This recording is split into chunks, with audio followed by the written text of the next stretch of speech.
Hello student. तो आप सभी लोगों का हम स्वागत करते हैं अपने इस राजन क्लासेस चैनल पे। तो यदि आप हमारे इस चैनल पे नए हैं तो प्लीज़ चैनल को सब्सक्राइब कर लीजिए और साथ ही बेल आइकन को ज़रूर दबा लें ताकि आने वाली हर वीडियो की नोटिफिकेशन आपको हमेशा मिलती रहे। हेलो, नमस्कार विद्यार्थियों। तो आज की इस वीडियो में स्पेशली हम आप सभी लोगों का स्वागत करते हैं क्योंकि आज के इस वीडियो में हम कुछ बेहतर और कुछ स्पेशल सीखने वाले हैं। जैसा कि हम आपको बता दें कि जैसा कि आप लोगों ने थंबनेल में देखा होगा कि आज हम लोग आईयूपीएससी के बारे में एकदम डिटेल में समझेंगे। ठीक है, तो एक चीज तो ध्यान दीजिएगा यहाँ पे। ठीक है, ये वीडियो कक्षा 12 वालों के लिए और विषय जो है आपका रसायन विज्ञान का है। आज हम उप सह संयोजक के आईयूपीएससी कैसे बनाते हैं इसमें हम समझेंगे। ठीक है, तो चलिए हम बिना देर के शुरू करते हैं आज के इस वीडियो को। तो स्टार्ट करने से पहले सिर्फ इतना ही कहना है हमें कि आप लोग इस वीडियो को ज्यादा से ज्यादा शेयर करिए ताकि बाकी जो एग्जाम के टाइम बचे हुए हैं इनमें सबकी तैयारी बेहतरीन हो सके। क्योंकि ये ऐसा एक चैप्टर है, अभी तक हम इस पे वीडियो नहीं बनाए थे लेकिन आज हमें ये वीडियो लेना चाहिए क्योंकि आईयूपीएससी आपको बनाने के लिए क्वेश्चन आते हैं। सो इसके लिए आज हम कुछ ऐसे बेसिक की ट्रिक के बारे में बताएंगे जिससे आप किसी भी यौगिक का, ठीक है, कोई भी हो उपसर्ग संयोजन यौगिक, आप उसका आईयूपीएससी एकदम आसानी से बना सकते हो। ठीक है, तो बस धैर्य को धारण करिएगा और कोई काम वाम हो तो कर लीजिए क्योंकि ये वीडियो आपको देखने के लिए एक अच्छी टाइमिंग देनी पड़ेगी, तब आप समझ पाएंगे। ठीक है, चलिए ध्यान दीजिएगा। तो जैसे ध्यान दीजिएगा, ये दो दिया गया है उपसर्ग संयोजन यौगिक और इसे हमें आईयूपीएससी बनाना है। समझिएगा बात को, एकदम ध्यान समझिएगा। क्या बनाना है? आईयूपीएससी बनाना है। तो इसके भी कुछ कंडीशंस होते हैं, कुछ रूल्स होते हैं, रेगुलेशंस होते हैं जिसको आप समझ जाएंगे तो बस इसको यूं चुटकी बना लेंगे। तो बनाने से पहले हम आपको कुछ नियम कानून समझाना चाहेंगे। यदि आप लोग तैयार हैं तो बस स्टार्ट करिए और अगर हो सके तो पेन और रफ लेकर आप इस चीज को नोट कर लीजिएगा क्योंकि एक दो बार नोट करके जब प्रैक्टिस करेंगे ना उसके बाद आपको याद आएगी कि नहीं हम कैसे बनाते थे। ठीक, ध्यान दीजिएगा क्योंकि यही दो ऐसे हैं जिससे आप सीख सकते हैं। तो सबसे पहला काम आपको है, ये जो दिया गया है उपसह संयोजक, ठीक है, इसमें आपको धनायन और ऋणायन को पहचानने की बात है। धनायन और ऋणायन बोले तो क्या चीज हम बताना चाहेंगे थोड़ा सा कि जैसे ध्यान दीजिएगा, इसका रूल नंबर 1, ठीक है, यानी कि इसका जो नियम नंबर 1 है, ध्यान दीजिएगा थोड़ा सा। जो पहला नियम है ये यहां पे आप लिख सकते हैं, रूल्स। ठीक है, तो क्या होगा, पहले हम इसमें धनायन और ऋणायन को बैलेंस करेंगे। जैसे अगर एक एग्जांपल के तौर पे बात करें तो ध्यान दीजिएगा, जैसे आपका NaCl होता है। NaCl का नाम सुना होगा ना आपने। सोडियम क्लोराइड का नाम सुना होगा आपने, सुना है ना। तो सोडियम क्लोराइड पे क्या होता है, ये Na जो होता है ना, Na पॉजिटिव होता है और जो Cl होता है ये माइनस होता है, यानी कि एक पॉजिटिव इस पे एक निगेटिव इसमें, तो ये जो इसके आयन है ये बराबर है। तो यही धनायन जो पहले आता है वो धनायन होता है और जो बाद में आता है वो ऋणायन होता है। तो ध्यान से समझिएगा, अगर हम इस यौगिक में बात करें, इस उपसह संयोजन यौगिक में, तो पहले धनायन आता है फिर ऋणायन आता है। तो अगर यहाँ पे Cl3 है तो एक Cl पे कितना आयन होता है, एक ऋणायन होता है। अगर 3 Cl है तो इस पे क्या होगा, 3 ऋणायन होगा। होगा कि नहीं होगा? होगा ना, तो 3 ऋणायन होगा। अगर ये 3 ऋणायन है तो इसको बैलेंस करने के लिए यहाँ पे क्या होगा, यहाँ 3 तो क्या होगा, धनायन लग जाएगा। तो अब हम इसके धनायन ऋणायन की पता लगा ली क्योंकि देखिए अगर हमें पता चल गया ना कि पीछे वाला धनायन है तो जाहिर सी बात है आगे वाला ऋणायन होता है। क्लियर है? इतना पहले डाउट क्लियर कर लीजिएगा। तो सबसे पहला रूल नंबर 1 में हम यही लिखेंगे, धनायन पहले जो लिखेंगे, पहले क्या होता है, पहले धनायन आता है, धनायन होता है। ठीक है, धनायन, उसके बाद ऋणायन, ऋणायन। ठीक है, धनायन फिर ऋणायन, ये क्लियर है। वैसे ही इसमें भी करेंगे। ठीक है, इसमें भी पहले क्या होता है, पहले धनायन होता है फिर ऋणायन होता है। तो इस चीज को नोट करते चलिएगा। अब देखिए दूसरा नियम क्या है, ये पहला था। दूसरा चीज क्या है, अब ये जो धनायन है, ये चीज ध्यान दीजिएगा, जो धनायन है ये किसमें होना चाहिए, मंडल में। ठीक है, तो आप ये जो दिया गया धनायन, ये मंडल हमने बोला, तो मंडल का मतलब कर सकते हैं आप गुरु कोष्टक। गुरु कोष्टक बोले तो ये बड़ा वाला कोष्टक। अगर धनायन बड़े वाले कोष्टक में हो, ठीक है, तो क्या करेंगे, ध्यान दीजिएगा, अगर ये धनायन आपका बड़े वाले कोष्टक में हो, ठीक है, तो क्या करेंगे, एकदम ध्यान से देखिएगा। तो पहले इसके अंदर जो दिया गया लिगैंड है उसको लिखेंगे। ठीक है, अगर धनायन बड़े कोष्टक में हो तो पहले क्या लिखेंगे, लिगैंड लिखेंगे,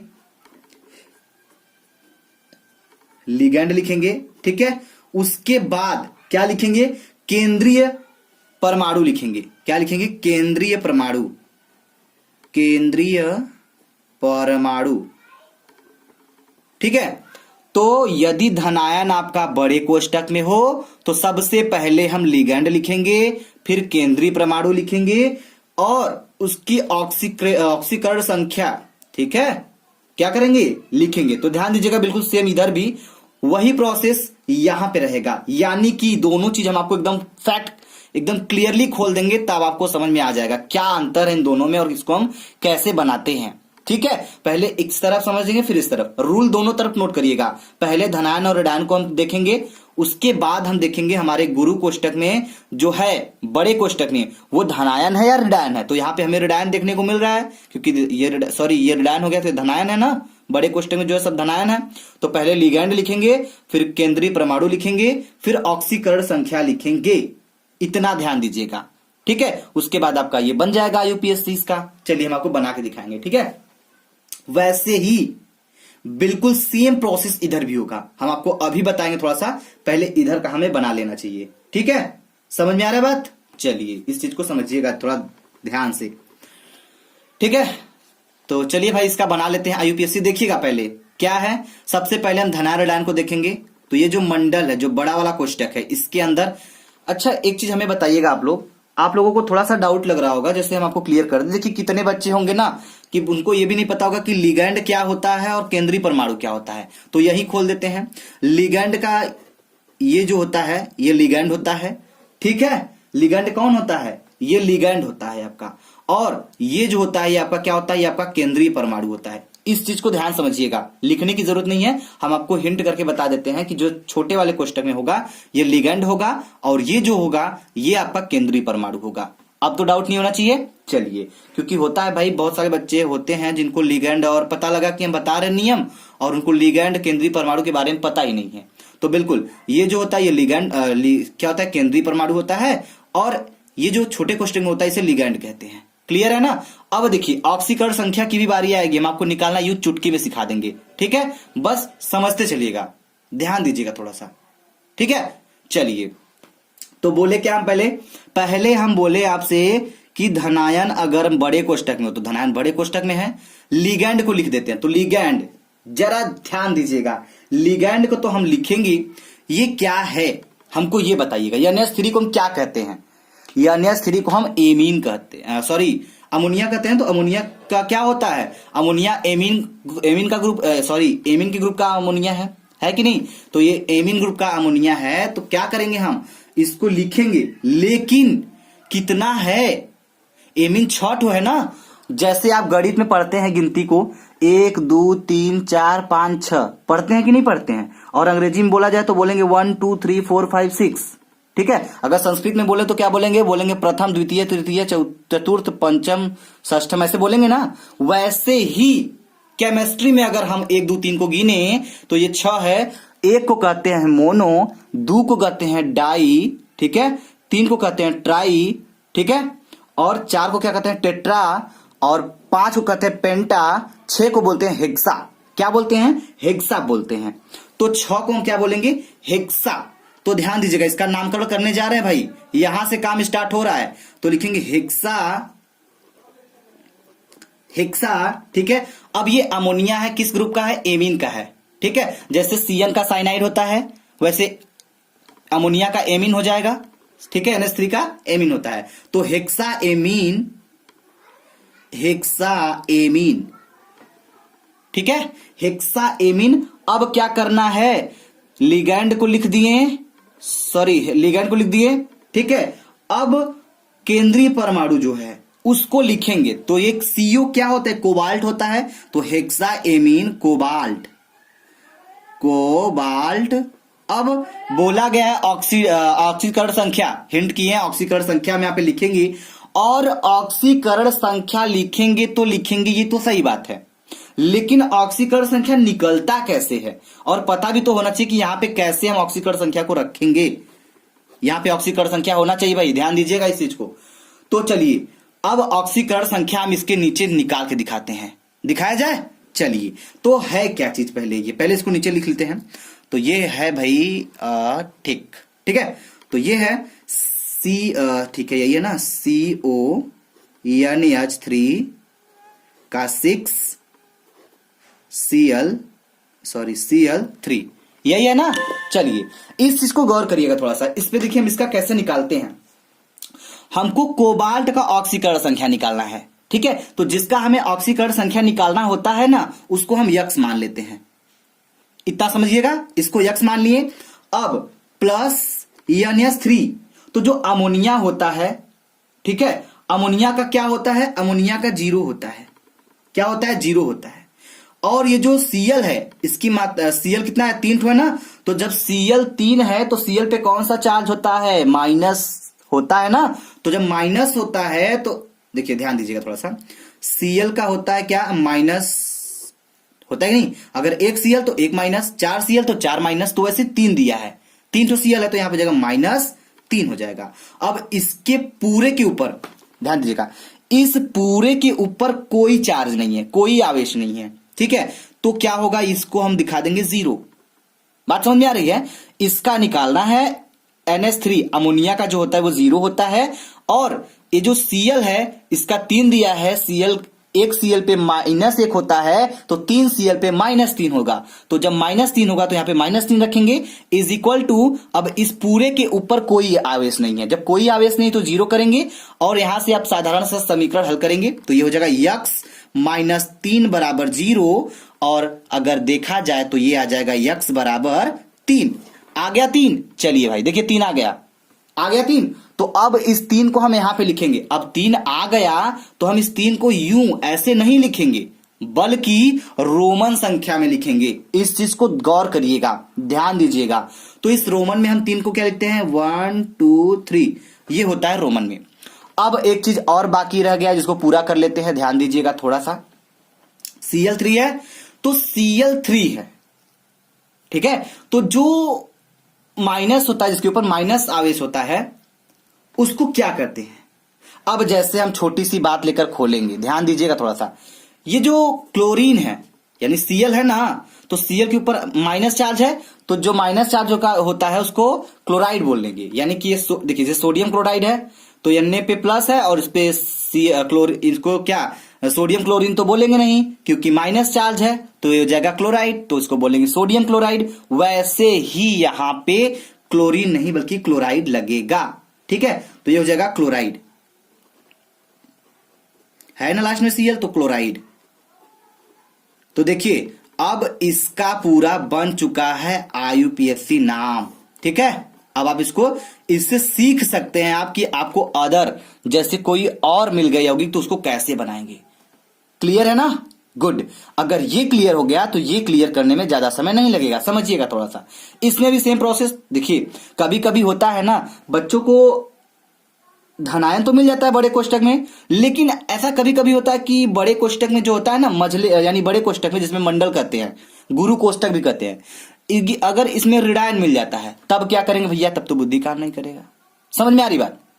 अगर बड़े क्वेश्चन में कभी कभी ऋणायन मिल जाएगा, अभी तो हमने धनायन को लेकर बताया, लेकिन यहां पे ऋणायन को लेकर बताएंगे, क्योंकि दोनों अगर खोल देंगे तब मजा आएगा। चलिए हम आपको दिखाते हैं कैसे। तो सबसे पहले धनायन, ठीक है, फिर ऋणायन। ये चीज ध्यान दीजिएगा, इसको मत भूलिएगा, ये रूल नंबर 1 है। और दूसरा इसी से रिलेट करिएगा, धनायन पहले होना चाहिए, तो यानी जो पहला यौगिक दिया है, मतलब सॉरी, जो पहले दिया गया है वो आपका धनायन है। ये चीज हमने आपको पहले ही क्लियर किया था, कहां से, यहां से, कि जो पहले दिया होता है वो धनायन होता है, और जो बाद में होता है वो ऋणायन होता है। बताया था कि नहीं बताया था। वैसे यहां पर भी करके दिखाया हमने आपको कि अगर ये ऋणायन हो गया, एक चीज आप क्लियर कर लेते हैं तो दूसरा अपने आप क्लियर हो जाएगा। जैसे ध्यान दीजिएगा, पहले धनायन आएगा तो K4 क्या है, ये धनायन है। तो अगर ये चार्ट देखिए, पोटेशियम चार्ट है ना, K4 अगर ये धनायन हुआ तो इसको बैलेंस करने के लिए यहां पे क्या होगा, -4 का ऋणायन भी लगेगा, तब जाके ये दोनों बराबर होंगे। समझ में आया बात। तो ये चीज आप ध्यान दीजिएगा थोड़ा सा। अब ये बैलेंस हो गया। अब दूसरा काम क्या है, एकदम ध्यान से देखिएगा, ये जो धनायन है, पहले हम इसको लिख, क्या होगा, जैसे कि धनायन है, लेकिन इस बार क्या है, ये जो ऋणायन है ये बड़े कोष्टक में आया है। इस चीज को गौर करिएगा थोड़ा सा, ये जो है ये ऋणायन है ना, क्योंकि धनायन क्लियर हो गया तो ऋणायन ये हो गए। ठीक ठीक है, तो चलिए इस बार हमारा ऋणायन जो है क्या है, बड़े कोष्टक में है, समझिएगा, क्योंकि यहां पे हमने धनायन को बताया था, यहां पर ऋणायन को बताएंगे। तो सबसे पहले हम करेंगे क्या, ये जो दिया है पोटेशियम, ठीक है, तो इस पोटेशियम को हम लिखेंगे, लिखेंगे, बिल्कुल लिखेंगे, लेकिन एक चीज ध्यान दीजिएगा, इसकी संख्या हम नहीं बताएंगे। किसकी संख्या, जैसे यहां पे हमने इस क्लोराइड को ट्राई क्लोराइड नहीं लिखा बल्कि क्लोराइड लिखा, संख्या नहीं बताया, संख्या नहीं बताएंगे हम लोग, ठीक है। अब ये ट्राई क्लोराइड है तो मतलब सॉरी ध्यान दीजिएगा, 3 ठो क्लोराइड है तो हमें तो ट्राई क्लोराइड लिखना चाहिए था, लेकिन हम इसकी संख्या नहीं बताएंगे, बस क्लोराइड है तो क्लोराइड लिखेंगे। वैसे ही सेम जो कोष्टक के बाहर होता है, जो कोष्टक के बाहर होता है वो धनायन हो चाहे ऋणायन हो, इससे हमको मतलब नहीं है, लेकिन उसका हम संख्या नहीं लिखेंगे, इस चीज को ध्यान दीजिएगा। तो कोष्टक के बाहर ये धनायन हो चाहे ऋणायन हो, इनकी हम संख्या नहीं लिखेंगे, ये चीज ध्यान दीजिएगा। तो अगर ये 4 है तो हम इसको क्या कहते हैं, टेट्रा पोटेशियम नहीं लिखेंगे, केवल पोटेशियम लिखेंगे, संख्या नहीं बताएंगे। तो लिखेंगे क्या, ध्यान समझिएगा, तो इसको लिखेंगे पोटेशियम, ध्यान दीजिएगा, पोटेशियम, पोटेशियम हो गया। अब ध्यान दीजिएगा थोड़ा सा, अब भैया जब चलेंगे बड़े वाले कोष्टक में तो पहले लिगैंड की बारी आएगी। ध्यान दीजिएगा, लिगैंड ये है और ये जो है ये क्या है, केंद्रीय परमाणु है, इस चीज को आप ध्यान से पकड़िएगा। अगर लिगैंड और केंद्रीय परमाणु आप पकड़ लिए और धनायन ऋणायन तो हम बता ही रहे हैं कैसे करेंगे, बस इतना समझ लिए तो बस समझ लीजिए कि आपका काम एकदम क्लियर है। आप किसी भी यौगिक को बना सकते हैं बिल्कुल बिंदास, प्रैक्टिस के लिए आप बिल्कुल फ्री हैं, आप बनाते रहिए, ठीक है। तो चलिए, तो ये हो गया पोटेशियम, वेरी गुड। अब चलते हैं सीधा लिगैंड के पास। लिगैंड कहां पे है, ये जो CN है ना, ये लिगैंड है, क्या है, लिगैंड है। तो इस लिगैंड की कितनी दी गई मात्रा, 6 मात्रा में है, तो 6 को हम क्या कहेंगे। एक चीज यहां पे ध्यान से समझिएगा, इस चीज में सबसे स्पेशल चीज ये समझिएगा कि जो केंद्रीय परमाणु है, यानी ये जो है, इसके साथ ATE जुड़ेगा, इसका नाम बदलेगा। आप यहां पे लिख लीजिएगा थोड़ा सा कि केंद्रीय परमाणु का नाम बदलेगा, तो यहां पे लिख लीजिए केंद्रीय परमाणु, ठीक है, का नाम बदलेगा, बदलेगा। अब कैसे बदलेगा, देखिए जो ये है ना केंद्रीय परमाणु, जो भी दिया रहेगा इसमें ATE जोड़ देंगे, 8 को हम ऐड करेंगे। देखिए अभी बना के दिखाते हैं। तो सबसे पहले पोटेशियम हो गया, क्लियर है। अब लिगैंड के पास चलेंगे, तो लिगैंड के पास जब जाएंगे तो देखेंगे CN है, यानी कि लिगैंड जो है CN है, तो CN को हम बोलते हैं साइनो, क्या बोलते हैं, साइनो बोलते हैं। अब कितनी मात्रा है, 6 ठो है, तो 6 को बोलते हैं हेक्सा, हमने अभी आपको इधर क्लियर किया था, 6 को बोलते हैं हेक्सा। तो जो हो जाएगा पोटेशियम हेक्सा, हेक्सा, ठीक है, पोटेशियम हेक्सा। अब देखिए, अब आएंगे केंद्रीय परमाणु के पास। जब केंद्रीय परमाणु के पास आएंगे तो इसका नाम बदलेगा और ऑक्सीकरण संख्या लिखेंगे, ठीक है, इसका नाम बदलेगा भाई, समझिएगा। पहले यहां से शुरू किए, फिर लिगैंड के पास गए, फिर लिगैंड के पास जाने के बाद आ गए केंद्रीय परमाणु के पास, उसके बाद इसकी ऑक्सीकरण संख्या हम लिख देंगे, काम एकदम सिंपल हो गया। नहीं समझ में आएगा, वीडियो को एक बार फिर से देखिएगा, क्योंकि अगर इस वीडियो को आप देख लेते हैं तो आपका IUPAC नाम का टॉपिक एकदम क्लियर हो जाएगा उपसह संयोजन यौगिक से, ठीक है। सो ध्यान दीजिएगा, पोटेशियम हेक्सा हो गया। चलिए, तो CN है तो CN को साइनो बोलते हैं, क्या हो जाएगा, ये हो जाएगा साइनो, पोटेशियम हेक्सा साइनो। अब जो Fe है इसको बोलेंगे फेरेट, ठीक है, ये जो Fe है इसको बोले ना, इसमें ATE जोड़ देंगे तो जगह अगर जोड़ देंगे तो क्या जगह फेरेट, ये हो जाएगा फेरेट, ठीक है, तो जगह फेरेट, फेरेट। अब यहां पे आपको डालना है क्या, यहां पे आपको डालना है इसकी ऑक्सीकरण संख्या। अब बात वहीं आ चुकी है ऑक्सीकरण संख्या निकालने की।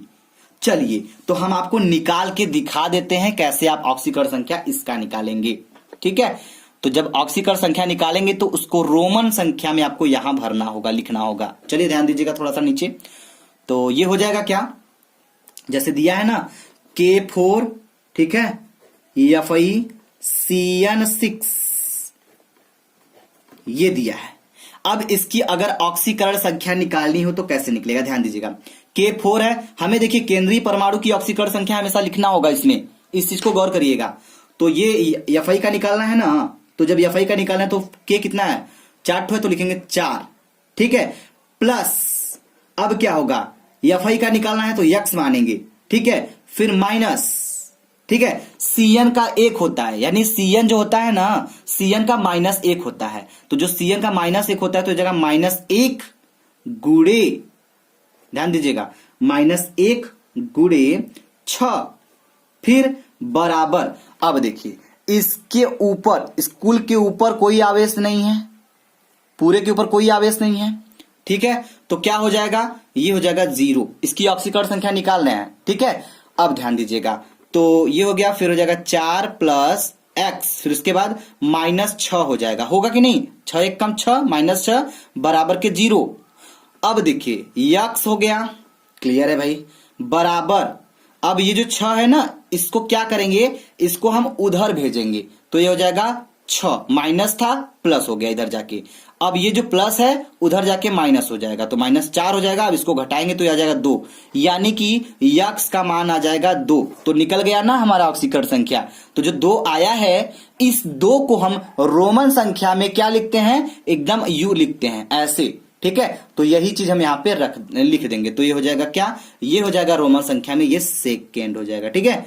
तो देखिए ये इसका IUPAC बन चुका है, और अगर आपको कोई दिक्कत हो या डाउट हो तो आप बिल्कुल क्लियर कर सकते हैं। एक बार फिर से हम रिवीजन कराना चाहेंगे नियम का, तो ध्यान दीजिएगा, अगर आपका जो दिया गया ये उपसह संयोजन यौगिक जो दिया गया है, पहले हमारा काम है धनायन को ऋणायन को देखना कि हमारा धनायन कौन से कोष्टक में है, ऋणायन है, यानी कि बड़े कोष्टक में हमारा धनायन जा रहा है कि ऋणायन जा रहा है। पहले इसको आप इस तरह से क्लियर करेंगे, देखेंगे अगर ये ऋणायन है तो जाहिर सी बात है इधर धनायन होगा। और ये चीज तो ध्यान दीजिएगा, पता लगाने सबसे बेस्ट तरीका है जो पहले आता है वो धनायन होता है, ये गौर करिएगा, जो पहले आएगा वो धनायन होगा। देखना यह है कि बड़े कोष्टक में हमारा जो पढ़ रहा है वो क्या पढ़ रहा है। जैसे अगर हमने आपको बताया ना, यहाँ पे ये बड़े कोष्टक में इस बार धनायन पड़ा था लेकिन इस बार ऋणायन पड़ा था, तो बिल्कुल सेम वही प्रोसेस है। अगर इस चीज को ध्यान दीजिएगा, अगर ये ऐसा होता है तो यहाँ पे जो होता है यौगिक, इसको बस इतने परिवर्तन क्या होता है, पहले यहाँ पे लिखेंगे इसका मान, उसके बाद आपको लिगैंड के पास जाना है, फिर आपको केंद्रीय परमाणु के पास जाना है, और केंद्रीय परमाणु का नाम यहाँ पे बदल जाएगा, और उसके बाद आप इसका ऑक्सीकरण संख्या लिखेंगे, और ये आपका IUPAC बन जाएगा। बिल्कुल सेम प्रोसेस यहाँ पे भी है। अगर आपको इसमें कोई डाउट हो, कोई दिक्कत हो, तो आप हमें कमेंट बॉक्स में कमेंट करके पूछ सकते हैं। अगर आपको ये इतना वीडियो समझ में आया तो प्लीज वीडियो को लाइक करिएगा, शेयर करिएगा, और ज्यादा से ज्यादा शेयर करिएगा ताकि सारे बच्चों को समझ में आ सके केमिस्ट्री में कि IUPAC हम कैसे बना सकते हैं। ठीक है, थैंक यू वेरी मच। जय हिंद, जय भारत।